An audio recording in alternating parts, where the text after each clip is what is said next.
அஞ்சலி அம்மா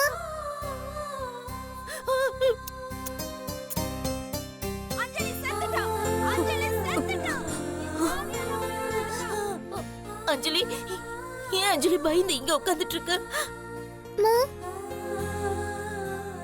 ஏன் அஞ்சலி ஒளிஞ்சிட்டு இருக்க? தீபா, அம்மா பிரியா என்ன என்ன பண்ணிட்டா தெரியுமா? தீபா, பிரியா அஞ்சலிக்கு கணக்கு சொல்லி கொடுத்துட்டு இருந்தா. அப்ப நான் டிவி பார்த்துட்டு இருந்தேன். என்ன அவ கூப்பிட்டா, நான் உள்ள போனேன். அப்ப என்ன நடந்துச்சுன்னா, ஏண்டி கூப்பிட்ட? சீக்கிரம் சொல்லு. என்ன பண்ணிட்டு இருக்கீங்க? நான் டிவி பார்த்துட்டு இருந்தேன். டிவில என்ன பார்த்துட்டு இருந்தீங்க? சீரியல் பார்த்துட்டு ஓ, இருந்தேன். சீரியலா? ஆமா. என்ன கதை? அத ஏண்டி கேக்குற?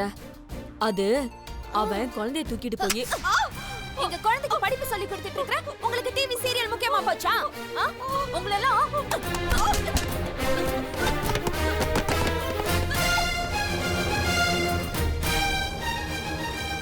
இதாண்டி நடந்துச்சு. அப்புறம் நான் அப்படியே மயங்கி விழுந்துட்டேன். அம்மா, என்ன பிரியா மம்மி எடுத்துட்டு போய் படிப்பு சொல்லி தரேன்னு கோவமா பேசினாங்கம்மா. அவங்க ஒரு குச்சியால அடிக்க வந்தாங்கம்மா. நான் அவங்க கிட்ட இருந்து தப்பிச்சு ஓடி வந்து இங்க ஒளிஞ்சுக்கிட்டேன். அவங்க ரொம்ப நேரமா எல்லா இடத்துலயும் தேடி பார்த்தாங்க. அப்புறம் நிறைய பொருளை உடைக்கிற சத்தம் எனக்கு கேட்டுச்சுமா. அம்மா, நான் கடைக்கு போகும்போது அஞ்சலியை பத்திரமா பாத்துக்கோங்கம்மான்னு தானே சொல்லிட்டு போனேன். ஏய், நானும் அவ பாடம் சொல்லி கொடுக்கறான் தாண்டி டிவி பார்க்க வந்தேன். அதுக்குள்ள இப்படி ஆயிடுச்சுடி. ஏய், வந்துட்டாளே. என்ன அஞ்சலி செத்துட்டாளா?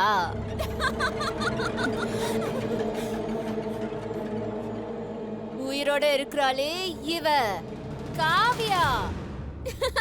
காவியா பிரியா மம்மி ஏம்மா இப்படி எல்லாம் சொல்றாங்க? அவங்களுக்கு உடம்பு சரியில்லைல்ல, அதனாலதான் இப்படி பேசுறாங்க. இதெல்லாம் நீ பெரிய விஷயமா எடுத்துக்காத. இனிமே எப்பவும் பிரியா மம்மி கிட்ட ஜாக்கிரதையா இருக்கணும், சரியா? சரிம்மா. நீ போ. ஏய் நில்லு, நீ அவளை போ சொல்ற? நான் அவளுக்கு படிப்பு சொல்லி கொடுக்க வேண்டாமா? உன்ன மாதிரி நானும் பொறுப்பு இல்லாம இருந்தா அவ எப்படி ஜீனியஸ் ஆவறது? அவ ஒழுங்கா படிச்சாதான் அடுத்த வருஷம் அவளுக்கு டாக்டர் சீட் வாங்கி கொடுக்க முடியும். சரி சரி, படிக்கலாம். போ, நீ போய் புக் எடுத்துட்டு வா செல்லம். போ. மா, நீங்க போய் மாத்திரையை கொண்டு வாங்கம்மா. காவியா. நைட்டு சரியா நீ தூங்கலல்ல? போய் புக் எடுத்துட்டு வா, நான் உனக்கு படிப்பு சொல்லி தரேன். சரி, சரியா? நீ போங்க. நீ சொல்றத கேக்கல அப்புறம் அடிச்சிடுவேன். போங்க அந்த பக்கம். நான் படிப்பு சொல்லி தருவேன். இங்க பாரு காவியா, நீ நல்லா படிக்கணும், சரியா? பாப்பாக்கு பால் கொண்டு வந்து கொடு.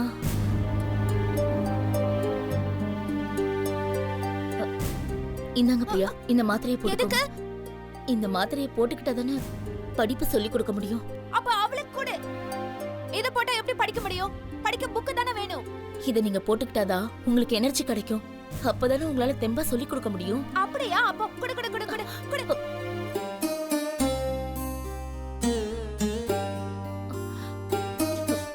கொடுங்க.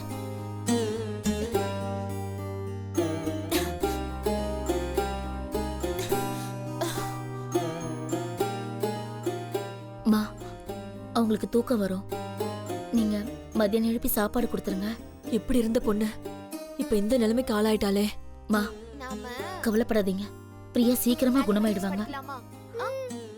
எங்களாலதான் உனக்கு ரொம்ப சிரமம். அதெல்லாம் ஒண்ணு இல்லம்மா. நீங்க கூட்டிட்டு போய் தூங்க வைங்க. போங்கம்மா. வா காவியா, வா வா. வா. நான் காவியாக்கு படிப்பு சொல்லி கொடுக்கணும். அதெல்லாம் அப்புறம் சொல்லி கொடுக்கலாம். அம்மா, என்ன இனிமே தனியா விட்டுட்டு எங்கேயும் போகாதீங்கம்மா.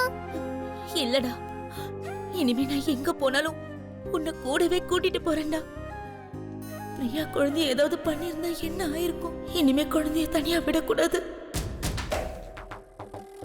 ஏய் மாயா, உனக்கு ஒரு விஷயம் தெரியுமா? என்னம்மா? செல்வியும் அவங்க அம்மாவும் ஏதோ ஒரு ஓலைச்சூடி ஜோஷியரை போய் பார்த்துட்டு வந்திருக்காங்கடி. அப்படியா? ஆமாண்டி. எதுக்காக போனாங்கன்னே தெரியல. ஆனா அங்க போயிட்டு வந்ததுல இருந்து அவங்க 2 பேரும் ரொம்ப சந்தோஷமா இருக்காங்க.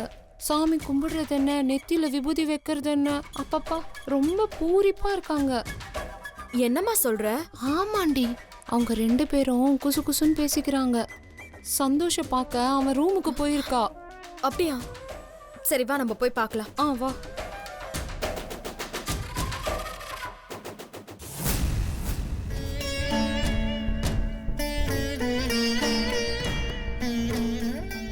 என்ன சொல்ற செல்வி? நீ சொல்றது என்னால் நம்ப முடியல.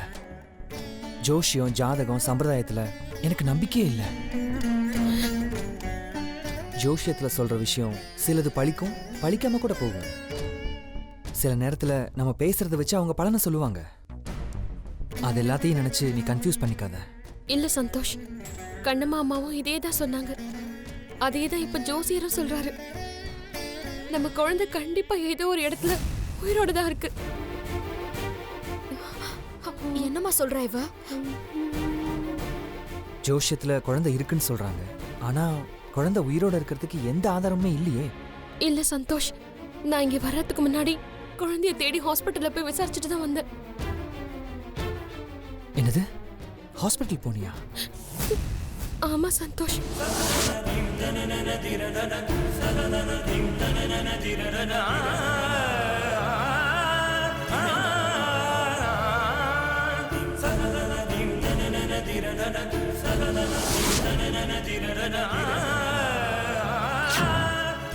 அது மட்டும் இல்லாம எனக்கு பிரசவம் பார்த்த பாட்டியையும் நான் போய் விசாரிச்சேன்.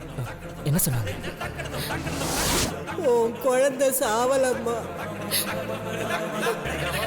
நான் தான் பணத்துக்கு ஆசைப்பட்டு மாத்தி வச்சிட்டம்மா. என் குழந்தை இப்ப எங்க இருக்கு?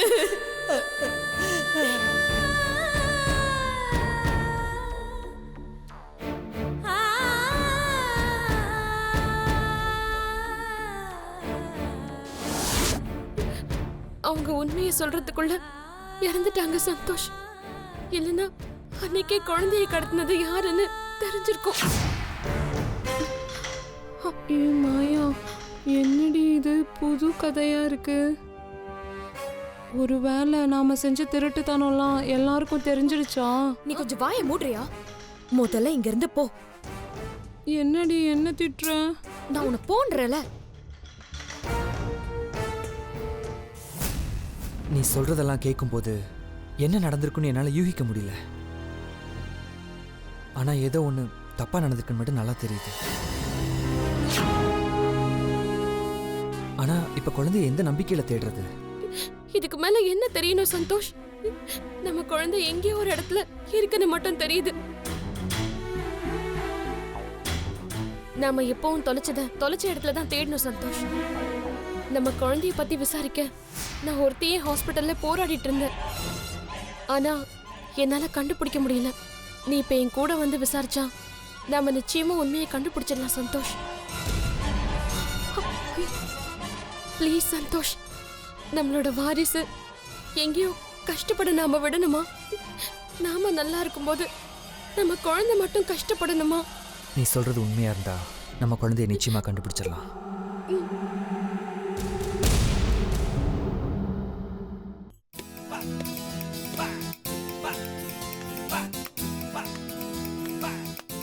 உள்ளே வரலாமா? வரும். வந்து தொலையும்.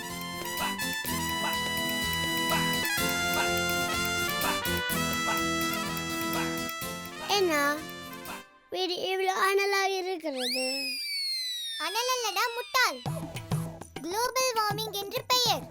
நீ கேள்விப்பட்டிருப்பாயே. உன்னை போன்ற வெள்ளைக்காரர்களால் கண்டுபிடிக்கப்பட்ட ஏசியின் வினைதான் இந்த நாட்டை சுட்டி எரிக்கிறது.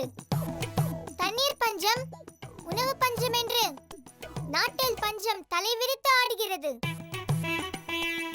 அந்த கெமிக்கலின் வெப்பத்தால்தான் நாடே வெப்பமாகிவிட்டது. இதை புரியாத முட்டாளே, இது அனல் அல்ல, வெப்பம், வெப்பச்சலனம். நாங்க புதிதாக ஒரு வரியை அறிமுகப்படுத்திக்கிறோம். நீ என்னதான் முறுக்கு மீசை வைத்து மணிமகரம் சூட்டிருந்தாலும் உன்மேல் பெண் வாடை வீசுகிறது. அதனால் நீ மறக்காமல் வழியை காட்டிவிடு குட்டி. யாரேடா குட்டி என்று சொல்கிறாய்? பட்டி. ஓ, உனக்கு மலையாளம் தெரியுமா கட்டபொம்மா? கோபம் வந்தால் மலையாளம் என்ன, பெங்காலி கூட பேசுவேன். இங்கிலீஷ், மரியாதை, ஃபோன் நம்பர், சாட்டிங். தமிழ் தெரிகிறது, வாயில் நுழைகிறது. நான் ஏன் கற்க வேண்டும் இங்கிலீஷ்? எங்களோட பள்ளிக்கூடம் வந்தாயா? பாடம் படித்தாயா? பக்கத்தில் இருக்கும் பிள்ளைகளை கிள்ளி விளையாடினாயா? கணக்கு வகுப்பில் தூங்கி வழிந்தாயா? தமிழ் வாத்தியாரின் தலையை பார்த்து தலை சீவினாயா? அல்லது நீ மாமனா மச்சானா? மானம் கெட்டவனே, எதற்கு படிக்கணும் இங்கிலீஷ்? யாருக்கு கொடுக்கணும் மரியாதை? போரடித்து நெற்குவிக்கும் உழவர் கூட்டம் உங்கள் தலைகளை நேர்கதிர்கள் போல் குவித்துவிடும். ஜாக்கிரதை. அஞ்சலி, சூப்பரா பேசுன. உனக்கு பிடிச்சிருக்கா அஸ்வந்த்? பிடிச்சிருக்கு. நீயும் நல்லா நடிச்சடா. சும்மா கதை விடாத அஞ்சலி. என்னோடது சின்ன வேஷம், உன்னோட தான் பெரிய வேஷம். அநேகமா உனக்கு தான் பரிசு கிடைக்கும்னு நினைக்கிறேன். பண்ணலாமா? என்னடா? கட்டபொம்மனை கேட்டப்ப நான் போட்டுக்க, நீ ஜாக்சன் துரை கட்டப்ப போட்டுக்கோ. டேய், உன்னால வீரபாண்டிய கட்டபொம்மன் வசனம் இல்ல ஃப்ளோல பேச முடியாதுடா. நீ திக்கிடுவ. யாரு? நான் திக்குவேனா? என்னை பத்தி உனக்கு தெரியும்ல, நான் வேலைன்னு வந்தா வெள்ளக்காரன். அதனால தாண்டா சொல்றேன், நீ வெள்ளக்காரன் கிட்டப்பிலேயே இரு. இல்ல இல்ல, எனக்கு பரிசு கிடைச்சிட்டா. என் பேர் தாமசரன். ஊருக்குள்ள எனக்குன்னு ஒரு பேர் இருக்கு, அதை எப்படி நான் கெடுத்துக்க முடியும்? டேய் டேய், எனக்காகடா. டேய், ஐயோ இந்த பையா. உன்ன வீட்டுக்கு வர கூடாதுன்னு சொன்னல, அப்புறம் ஏன்டா வந்த? வெளிய போ. ஆண்டி, என்ன வெள்ளக்காரன் நினைச்சு வெளிய போ சொல்றீங்களா? நான் அஸ்வந்த். தெரியும்டா, அன்னைக்கு எங்க வீட்ல வந்து உத வாங்கிட்டு போன மக்கு பிளாஸ்டர் அஸ்வந்த் தானே நீ? யார பார்த்து மக்கு பிளாஸ்டர்னு சொல்றீங்க? நான் பயங்கரமான புத்திசாலி. வேணா காவியாவை கேட்டு பாருங்க. ஆமா மம்மி, அஸ்வந்த் இப்போ நல்லாவே படிக்க ஆரம்பிச்சிட்டா. ஏய், இவன் உன்னோட ஃப்ரெண்டுங்கிறதுனால நீ இவனுக்கு சப்போர்ட் பண்ணி பேசாத. இவன் கூட சேரக்கூடாதுன்னு நான் ஏற்கனவே சொல்லியிருக்கேன்ல. இவன் மூஞ்சியும் முகரக்கட்டையும். ஐயோ, நம்மள மறுபடியும் டேமேஜ் பண்ண ஆரம்பிச்சிட்டாங்க. ஏய், நாளைக்கு ஸ்கூல்ல காவியாக்கு காம்படிஷன் இருக்குன்னு தெரிஞ்சுக்கிட்டு நீ அவ கூட சேர்ந்து ஒட்டுக்கஜா அடிக்கலான்னு பாக்குறியாடா? ஒட்டுக்கஜாவா? ஆண்டி, இதெல்லாம் என்ன வார்த்தை? டேய், உன்னை பத்தி எனக்கு நல்லா தெரியும். என் பொண்ணு நல்லா நடிப்பான்னு தெரிஞ்சு அவ கூட சேர்ந்து நீயும் பேர் வாங்கிடலான்னு பாக்குறியா? எப்பவுமே கட்டபொம்மன் தான் ஜெயிப்பாரு. ஆண்டி, எனக்குன்னு எப்பவுமே ஒரு ரசிகர் கூட்டமே இருக்கு. நான் இப்ப கூட ஜாக்சன் துரை கேட்டப்பல கலகிட்டு போயிட்டே இருப்பேன். இவெல்லாம் டயலாக் பேசினாதான் கை தட்டுவாங்க, ஆனா ஸ்டேஜில் ஏறினாலே கை தட்டுவாங்க. காவியா, இவன் ஓவரா பேசுறான்ல, இவனு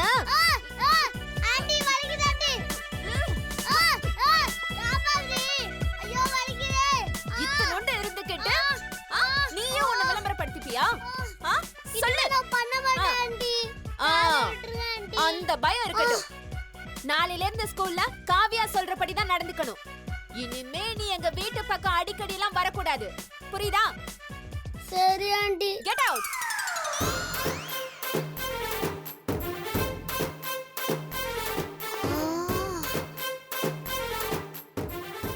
அடி பாவி, உங்க அம்மா காதை கிள்ளிட்டு போயிட்டாங்க. ஸ்கூலுக்கு வா, உனக்கு இருக்கு. டேய், எங்க அம்மா இப்படி நடந்துக்கிட்டத மனசுல வச்சுக்கிட்டு நாளைக்கு என்ன பழி வாங்கிடாதடா.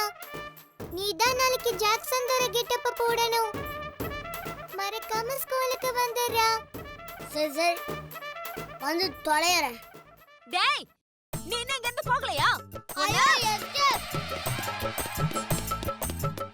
ராஸ்கல் ஓடிட்டான். அவன் கூட என்னடி உனக்கு பேச்சு? வா போலாம்.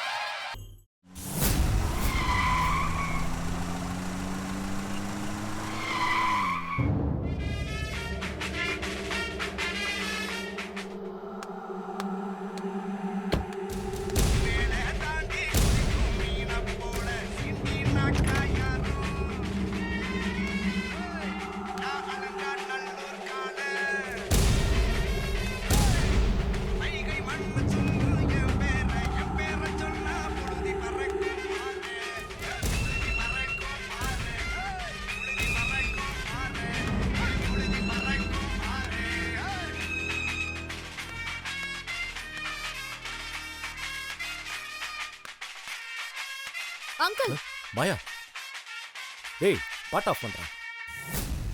வா மாயா உட்காரு. நான் ஒன்னும் உட்காரதுக்கெல்லாம் வரல. டேய் கொஞ்சம் வெளில இருங்க.